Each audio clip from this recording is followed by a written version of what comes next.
Welcome to our last talk of the evening. This will be by our own Jeff Kuhn here, who graduated from a small college in Michigan and then finished his PhD in physics from Princeton in 1981. He's been the science director of observatories in New Mexico and finally here at IFA on Maui. He has broad interests. Didn't come out right, did it? We know what you mean. And most recently has been working with the Colossus group design on the world's largest optical telescope. So, ladies and gentlemen, please welcome our own Jeff Kuhn. Thanks, Don. Are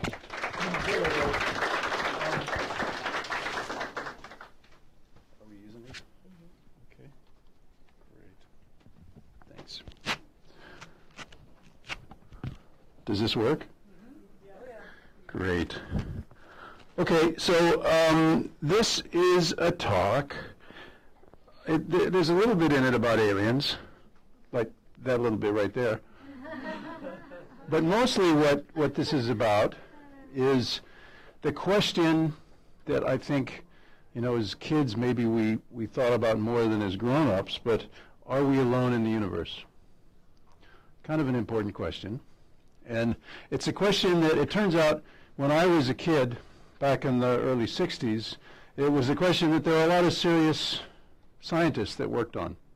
Some very famous scientists who were architects of modern physics at the time were interested in understanding whether or not and why it was that we didn't seem to have any direct evidence of other life in the universe. Does that bother any of you that we don't have any evidence of life in the universe? What bothers me a lot, and it should bother us more than it bothered the scientists of the 60s, because we know something very important about the universe that back in the 60s they didn't know. Do you know what that is? Any thoughts? Oh, it's growing. The universe is growing, but we actually knew that in the 60s. Shortly after, the expanding universe was the microwave background. It happened in the last 20 years. The finding of other planets. In fact, it's a terrible problem, because now when you look up in the sky and you see all those stars, did you know that there are more planets than there are stars that you see? So 20 years ago, we didn't have any evidence of any planet around any star except the sun. And we thought we were special. Well, your kids are special, you're special, but are really all of us special? And the fact is that what astronomy has taught us from the very beginnings when we looked up in the sky and we thought we were special, that we actually were not. So think back, and maybe you know the history of astronomy from the days of Ptolemy. Remember what they used to think about where the sun was in the solar system, where the earth was in the solar system. We put us in the center of everything, and the sun revolved around us, and all the planets revolved around us, and we were the very center. And Copernicus came along and just messed that up. We weren't special at all. Okay, well then, a little bit later in modern astronomy, we used to think that we were at the center of our galaxy. We drew a picture. We're not even at the center of the galaxy. We're out in one arm in the suburbs. Nowhere close to a very special place in the galaxy. And then we talked about the expanding universe. Are we at a special place in the universe? Everything seems to be moving away from us. Does that put us at the center of the universe? It seems like it would, but the answer is it doesn't. Think about a balloon, and imagine that we lived on the surface of a balloon. When you and put some dots on that balloon, and then blow up the balloon. It doesn't matter which dot you're on. Every other dot is going to look like it's expanding away from you. So even in the expanding universe, we're not at a special place, even though it seems like everything is going far, far away. Okay, and then there's this issue of, well, are there other planets in the universe? And over the last 20 years, we have learned how to find planets. It's very hard, but we've done it. And now we know that not only are we not a very unique planet, but there are more planets up there in the sky than there are stars. So now we should ask the question, are we special as far as life is concerned? Well, the answer is that when you look at the Milky Way, here's a picture of the Milky Way. That Milky Way has been around for 13 billion years. Okay, life for us, civilization, is about 10,000 years. Civilized life for us is about 10,000 years. So that's a tiny, tiny blink in the history of the universe. It was Fermi back in the right around 1960 who said in Chicago, probably at a bar, I'm not sure where it was, but he was surrounded by a bunch of wise scientists, and he was the first to publicly, at least in the confines of a group of maybe a dozen scientists, say, you know, the Milky Way is not so big. It's really not so big. It takes light just about 100,000 years to go all the way across.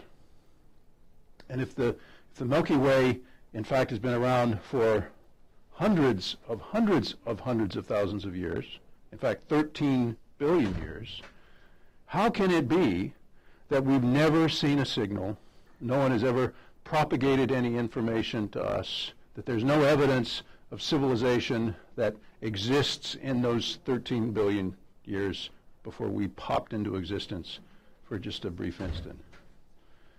Well, it could mean a lot of things, right? What could it mean? Maybe civilization is incredibly fragile, and wherever it pops up in the universe over those 13 billion years, it popped into existence and then it popped right back out, because civilization is fragile and it just doesn't last for various reasons. And to listen to our Congress, you might think that that's true. But I think there's a more optimistic view of that, and that's been the subject of a lot of pondering over the last few years. And the subject of this talk is the notion that we have an opportunity in the next few years to make this problem not just a philosophical problem, but a problem that we could address by looking for life and civilization in our cosmic neighborhood. And so that's what this is really about. So the reason why this is a really interesting question now, more so than it was 50 years ago when Fermi asked it, is because there are lots and lots of Earth-like planets within distances that we could communicate with them. So remember, the nearest star is a few light years away. So it means if you send a signal, you have to wait for the light to get there, and then they have to think about it, and then they have to send the signal back to us. So it's years before we can make communication, but it's communication over historical timescales. What I want to tell you about is an idea that we've had here to use. So one possibility for why the aliens have been quiet is that we learn in the jungle, right, not to shout, not to make a lot of noise. In class, not to raise your hand, because somebody will call on you. And if you're in the jungle, somebody might eat you, right? It could be an existentially bad idea to call attention to yourself, right?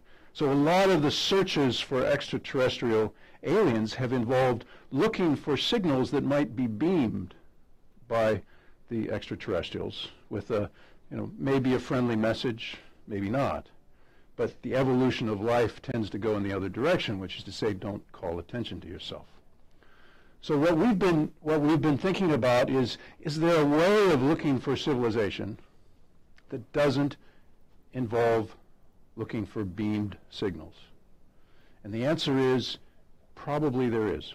And that's what I want to tell you about. That we have a chance now to look for aliens, and we're going to do it by expanding an idea that originally was suggested by Freeman Dyson at Princeton.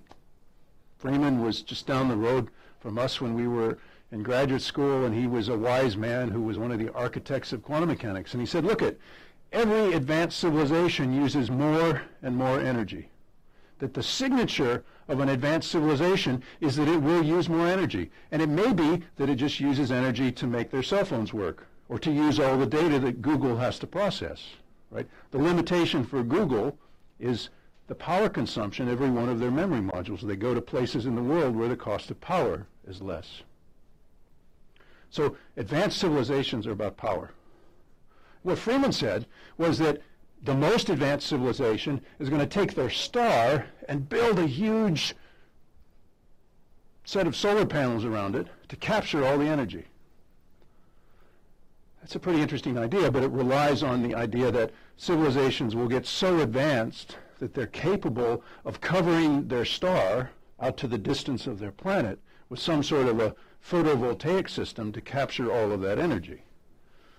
Now, the key to Freeman's idea, this was called a Dyson sphere, is that when you capture energy and then you use it in your cell phone or to make your car go using gas or to power your air conditioner, what happens to that power eventually? What's the final resting place of the energy that you use?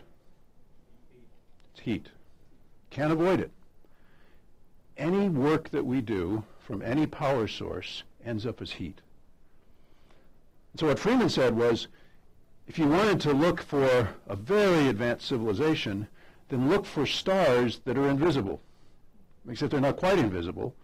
They have no visible light, but they just radiate heat. And in fact, astronomers have been looking for exactly that for a number of years, and the last search was by a fellow by the name of Kerrigan, and astronomers look at the sky all the time. You saw Pan-STARRS maybe that samples all the sky. Pan-STARRS doesn't measure heat radiation, but there are other telescopes that do.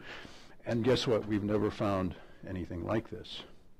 So maybe this just means that civilizations don't become what in the 60s were called type 2 civilizations, ones that are so advanced they could capture all this energy. But let's take the idea in a different direction. Let's imagine that the planet, we use all or more of the heat that strikes our planet from our star. So I want to talk not about the heat from the star, but the heat that strikes the planet. So here's the idea. Any civilization that produces power will produce heat. And now, this is an unavoidable global warming problem, right? It doesn't have anything to do with carbon dioxide or the reflectivity of the atmosphere. If we continue to produce and use power, we will heat the planet up. The coal, the nuclear, all of those sources are new energy sources that dump heat into the planet. It's unavoidable. So there's a natural limit to how much heat a planet can absorb, and that's the amount of heat that it absorbs from its star, right? The Earth has a temperature of about a comfortable 70 degrees in Kula because we're heated by the sun to that temperature. If we put more heat into the Earth, what would happen to the temperature of the Earth? It would go up because it has to radiate that heat away. So we say, I've got this funny scale here for measuring how much heat a planet uses. And if a planet uses all of the energy that its star produces, then I say that it uses 1 unit. If you go back to Roman times, do you know how much energy compared to the total amount of energy that the planet was absorbing from the star? Do you know how much energy we produced? We didn't have nuclear in Roman times. Had a little bit of candle wax. 0? Not quite. We produced 1/10 of a millionth of the total power that the Earth absorbed from the sun in Roman times. Right now, our global power production is 1/2 of 1/10 of a percent of all of the power that the Earth absorbs from the sun. So it's not insignificant, right? It's less than 1/10 of a percent of the total energy that the Earth receives, but it's still very measurable. In comparison, so that's on my scale here, here's a factor of 10 every time. You see the matrix? Remember why the matrix wanted humans? Why did they want humans? As batteries, as a source of power, right? We produce heat biologically. The biological heat that we produce is here. This is our global power production, which it's more than 10 times less. The light that we produce is slightly more, in other words, the energy in the lights is slightly more than the biological heat that we produce. But the point, I think, is that these numbers are not fabulously small. So if we can see the heat that a planet produces, maybe we can see the heat that an alien civilization would produce. Well, the answer is, how do you do that? Of course, maybe a better thing to look for, if a civilization is really smart, they could use all of the power that their star radiates onto their planet, use the work, and then the heat that's produced, they could use to heat the planet, right? So that wouldn't actually produce any global warming. So the best power solution for us is not to use nuclear, coal, or other things, but to use photovoltaics. Because we can use that power our cell phones, our batteries and cars and everything else, and then the heat gets introduced into the planet, and that heats the planet. So what would be the evidence of such a planet and a civilization if you were to look up there with a telescope? How would we find it? The planet wouldn't have any reflected starlight, right? Because all of that energy would go into their photovoltaic system, which would be converted into work, and then it would just be thermal energy, infrared radiation that comes from the planet. So if we were to look up in the sky, here's a planet which is reflecting light from its star. If we could find a planet which is basically dark and only radiating heat, that's a pretty good sign that we've found an alien civilization that's generating their power from their photovoltaics. So this is something that we'd like to be able to do. We can't do it right now. We don't have that technology, but it's coming. We're already to the point where the heat that we produce in concentrated cities is quite measurable. This is a satellite image of Paris. Okay, and where it's red, it's hotter, and where it's blue, it's darker. And this is a temperature scale in Celsius. And so towards the center of Paris, the temperature is up here over 20 degrees in this image, and outside it's not. That means the contrast between bright infrared and dark infrared is already 4%, just for Paris.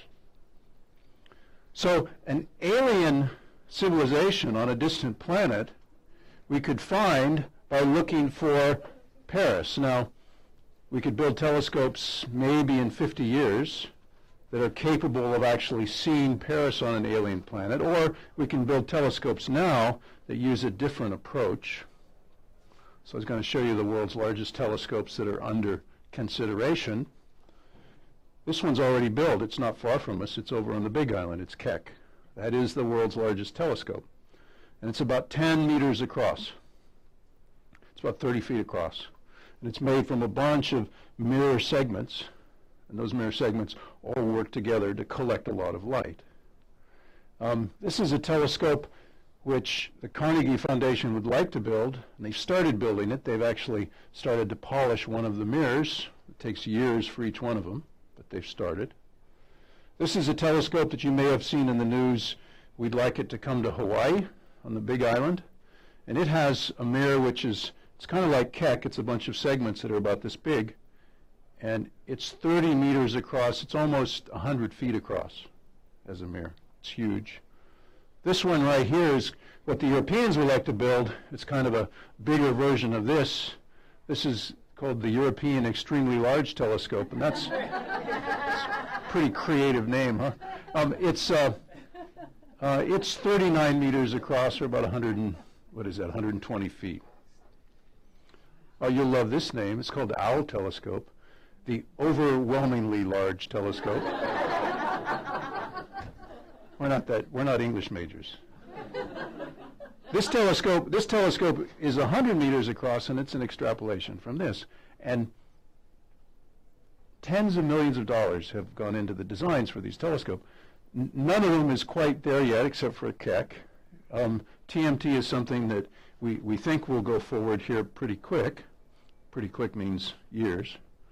And the deal with all of these is that the Owl is a telescope that would cost $10 billion to build. The EELT would cost maybe $3 billion. The TMT is about $1 billion. The GMT is about 600 or 700 million. this is on this axis is the size of the primary mirror, and on this axis is how much it weighs. And so what we know is that for every ton, you got to spend about $1 million to build the telescope. So if you know how heavy the telescope is, you know how much it costs to build. So these telescopes are sort of billion-dollar efforts. Seems like a lot of money. It's not really. $1 billion is less than the cost of one of the major NASA missions, right? $1 billion is less than the cost of one stealth bomber. $1 billion is about 1 week of the Iraq War, right? It's not very much in the scale of public projects. What we've discovered is that it's actually possible to build a telescope which is designed to find alien civilizations, especially designed to look for that Paris on a distant extrasolar planet, and we'll build it for a bargain, for less than $1 billion, and that telescope will end up being many times larger than any of these telescopes. And it turns out that's the key thing to make a telescope that's capable of observing the alien civilizations. It has to be very, very big in order to separate the light of that extrasolar planet from the light of the star. So there's a group of kind of wacky people, but we're pretty serious. We're funded by a private investor in Canada who said, look it, do this. Here's a bunch of money. Tell me whether we can solve this problem. One of the engineers in our company is a fellow who actually is very serious. He built this telescope, and then he formed a company called Dynamic Structures in Vancouver, Canada, and built the Subaru telescope. And so he's part of our group, and what we've come up with is a telescope that looks like this. This is called the Colossus. And the Colossus consists of a bunch of mirrors that are incredibly thin.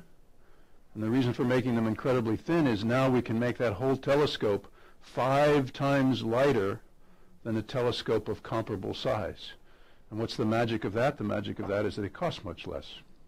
So this is a telescope that will cost us about $1 billion and has a size from here to here which is about 80 meters. So it's almost as big as the owl. But because it's so big, it would allow us to see the heat on distant exoplanets to look for the signature of civilization. So the plan is to do a census of 600 stars that are within 60 light years of the Earth. And if we do that census and we don't find any evidence of civilization, Earth-like civilization, then we have an interesting conclusion. And we can do the statistics because it's enough planets now, and we know that all of those planets have a probability of having a star like the Earth that has water.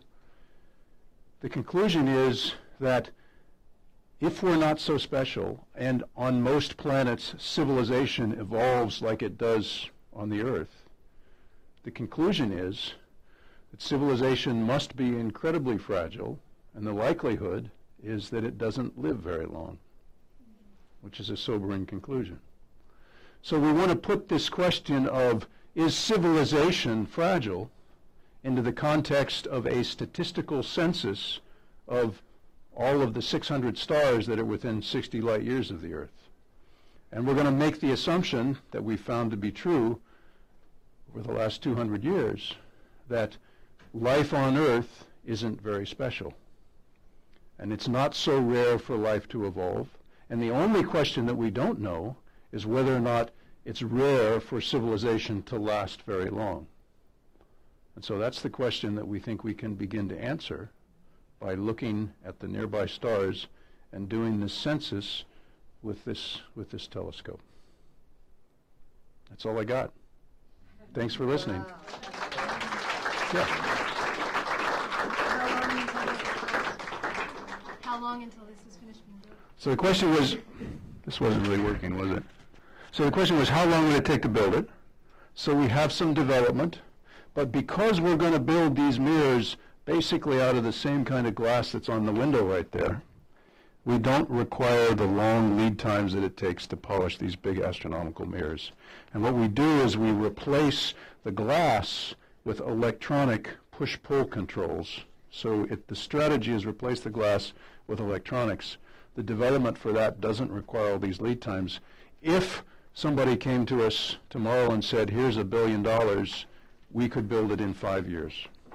And our main investor has a nice mountaintop in Chile that he already owns that we could do it on. So it's a 5-year program.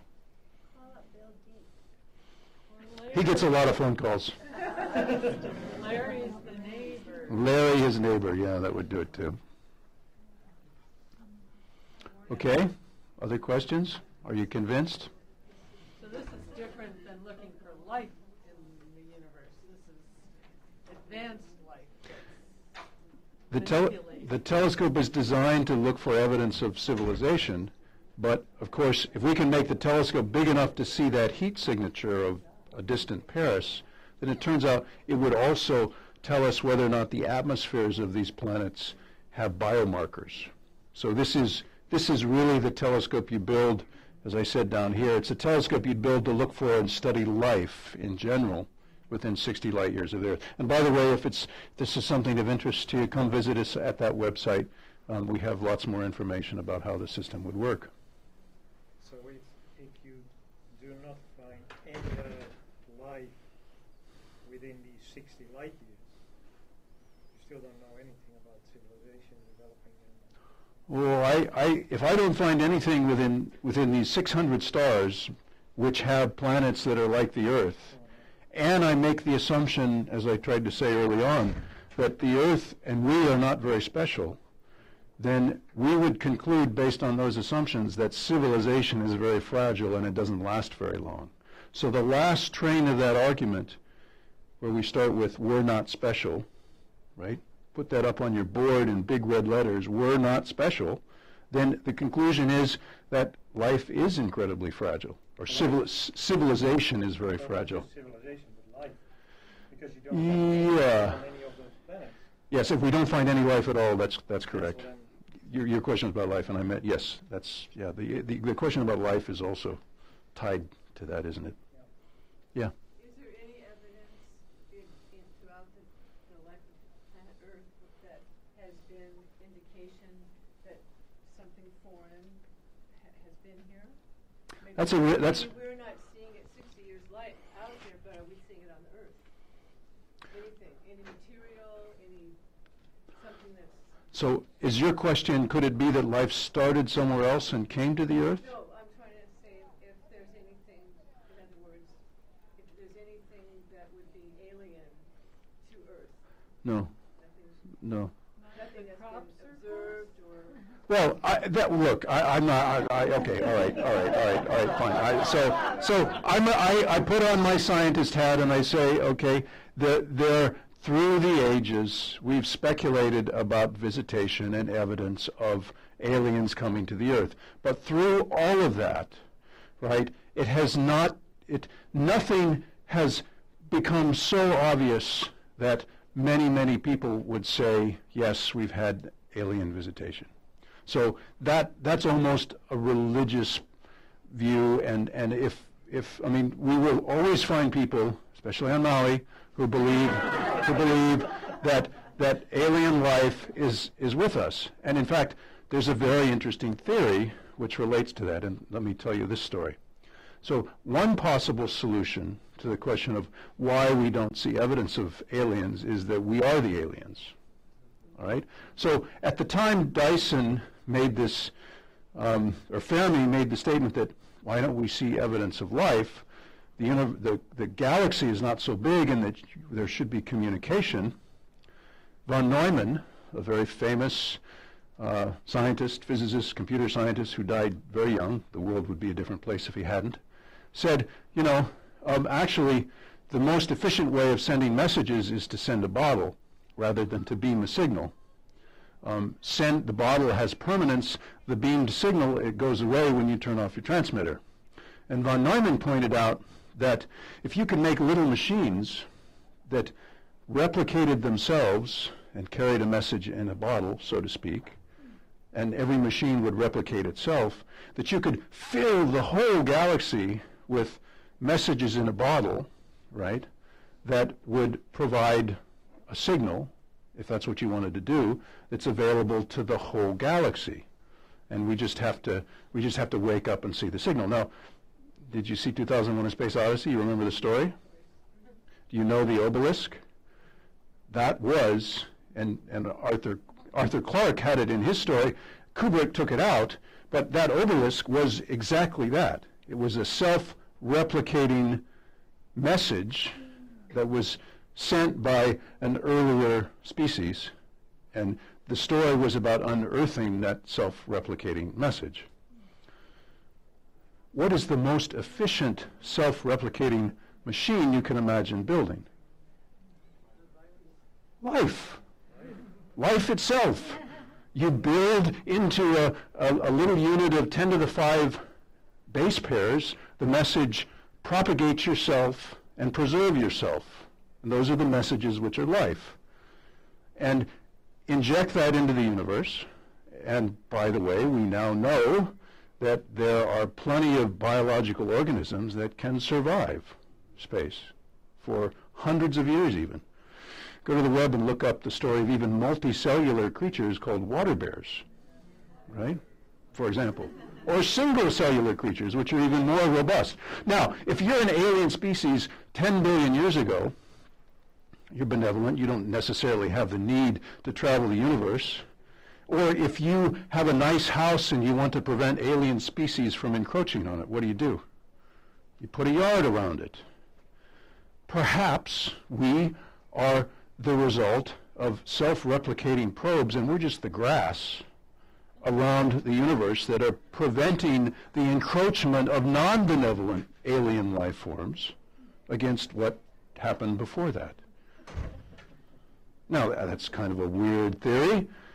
I don't like to think of myself as a blade of grass, but the truth is that in terms of evolutionary success, we have no right to claim that we're advanced at all. What is the most advanced and successful evolutionary life form on the Earth? Bacteria. Bacteria have been around for 3.8 billion years. We've been around for less than 1 million years. So in terms of the success that we have, we should think about rooting for our ecology, not necessarily for our species. It could be quite likely that we are quite delicate. But the notion that life is, and life as we know it, is a consequence of something like little machines that were built by what might as well be God billions of years ago, is not a theory that we can discard very easily. And it does explain this problem we have with the Fermi paradox. Because in that case, this whole corner of the Milky Way would be inhabited about the same time. These self-replicating probes would have hit all of those 600 stars within 60 light years of us at about the same time, and so we'd all be at about the same level of development. So, by the way, in that case, it would be even more interesting to use Colossus to look, because we could expect that there are many Earth-like civilizations in the same level of development, and if we looked out and we did see that, that would be a really fascinating result, suggesting that maybe this picture of where life comes from and why it came from somewhere else is true. I'd like to go back to that message in the bottle. Like the voyages, are they messages in the bottle? Well, except they can't reproduce. So the key to von Neumann's self-replicating probes is you have to build a process which is exponential. By exponential, we mean it has its own doubling time. It grows so rapidly that even though the Milky Way seems really big, an exponential process will always catch up with it and provide that message everywhere in the galaxy. So that's a key ingredient. But yes, the Voyager is in principle that, but it's not. I mean, it's not going to change the universe or the galaxy. Yeah. Is there any possibility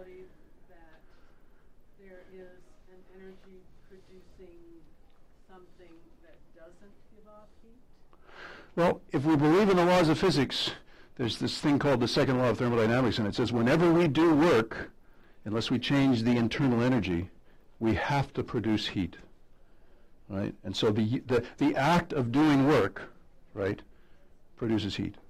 And we could do things like we could store the heat into the earth, so all of the heat we produce we could pump down into the confines of the earth, but that only works for a while until that starts to leak out. So it doesn't solve the problem in the long run. So heat is a really fundamental issue, and it's hard to avoid it. In fact, eventually, even if we don't do anything but just move bits of information around, there are nice mathematical theorems that tell us that even just to move bits of information around costs energy. And in the ultimate extrapolation of civilization, it's about information. And as a civilization advances, it has to gain more information because that's what we think of. We get smarter somehow. Civilization gets wiser. If you're interested in this question of biological complexity, there was an argument made about 6 months ago. Go to the web and search for the names. These are mathematical biologists, Sharov and Gordon. And you may know of what's called Moore's Law. Moore's Law says that every 2 to 3 years, the complexity of our electronical systems doubles. It's one of those exponential processes. So what Sharov and Gordon noticed was if you measured biological complexity by counting the number of base pairs in our DNA, we're not the most complicated thing. So you have to look at the DNA that we have, and you have to strip away the parts of the DNA that are just redundant. They're accidents. They're double recordings or whatever it is that's in our DNA. He found out that if you took the age, so here's the present, and here's say 10 billion years ago, and here's a scale that shows the number of base pairs, which is complexity. All right, so here we are, we're about 100 billion base pairs in our DNA that's useful. And if you go back in time and you measure when the first prokaryote cells and eukaryote cells and slugs and snails and everything else evolved, you can go back to the archaeological record and you can see when they emerged in evolution or when the earliest ones were. And you find out that if you draw the line backwards to where there's only one base pair, which you might call the origin of life, right? Guess how long ago it was. So here we are. Here's something called eukaryote cells that have 10 to the 5. You know what a base pair is? That's the genetic code that encodes all of your biological protein functions. And there are four different, what do they call those? This is biology, it's not my specialty. What? Yeah, the amino acids. Well, no, there are 23 amino acids that you form out of these codemes, but there are 4 different codemes. So it's an alphabet that's made from 4 different possible simple compounds, and they form a sequence, which is a code. And Watson and Crick won the Nobel Prize because they worked that out long ago. Anyway, if you count that complexity and that number, and you ask, well, how far back do you have to go to an organism that has only one? The answer is 10 billion years. But why is that an interesting number? The Earth is only 5 billion years, or 4.8 billion years. So the Earth, according to Sharov and Gordon, hasn't been around long enough to produce the complexity that exists and the genetic code that exists in Homo sapiens and other advanced life forms. So we were seeded. Well, I have to say that there are biologists that disagree strongly with this picture, and it's something which appeared as a discussion on the web, and I don't think it was published, but the data is certainly there, and it's certainly very suggestive that the time that it takes to evolve, via this sort of Moore's Law-ish kind of argument, is such that the Earth hasn't been around long enough. But Moore's Law is applicable to electronics. That doesn't mean it's applicable. Well, this isn't Moore's Law, right? This is a doubling time, which is about 300 million years. So it's the general argument that complexity begets complexity in proportion to the amount of complexity. That's what gives you that exponential law. And that itself is fairly general. There are lots of things that behave that way. But you're right. It could be that even though when you look at the last 3.8 billion years, they fit that exponential curve, it could be that the extrapolation into the past is all wrong. But it's very suggestive. So they extrapolated to 3 point, something. No, they take data. They take data from 3.8 to present. And they measure the emergence of eukaryotes, the oldest known species, and they look at them and say, okay, we think we know how many base pairs, and we put it on this graph, and then draw the line back to 1. Okay. And that's 10 billion years. It's not crazy. I didn't think it was crazy. Okay, it's late. I'll hang around and answer questions. Thanks for coming to the open house. Thank you. You're welcome.